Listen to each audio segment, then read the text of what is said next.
Daanan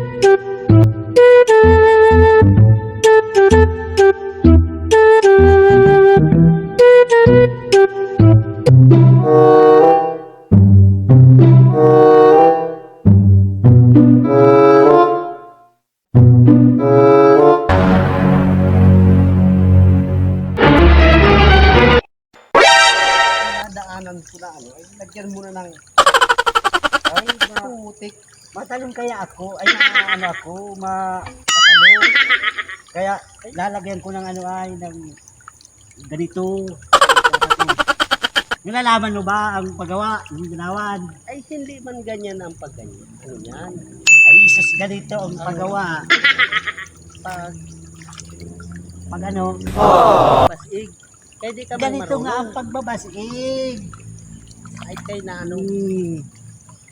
Ay sus kung tulungan mo na lang ako, ay di sana, di ba rin matapos? Di ba? Dadaanan ko pa yan, tapos, ay di na muna. Dadaan ako dito ngayon, tapos, Gago! hindi, diyan ka dumaan. Hindi dito. At pabasig. Dito ang daanan ko lagi, kaya lagi dapat inaayos mo yung gawa mo na basig ka, at doon muna kayo nagbabasig. Ikaw kaya ang gumawa dito. Dito kay daan. Alam ka gumasig, ay matalog ako. Oh. Simtila ang yaan dito sana. No! Eh pagka natuyo na yun, dito naman ako madaan. What? Bro, what are you talking about, man?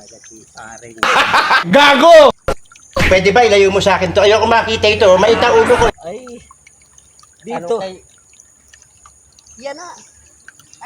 Ay, subukan mo kaya. Ay, alam mo may ginagawa ang tao. Paano ako dyan madaan na dyan? Di... Ay, dyan ang wala daan na, ikot. Putikan kaya kita nito. Ano ako na ginagawa ko ay. Wag yan pare, wag. Ay, hindi po pwede.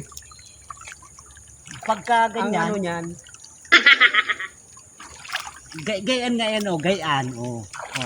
Oh, alam mo, paggawa, tapos tatalukan yan, Ay, siyempre, dadamo yan, dadamo,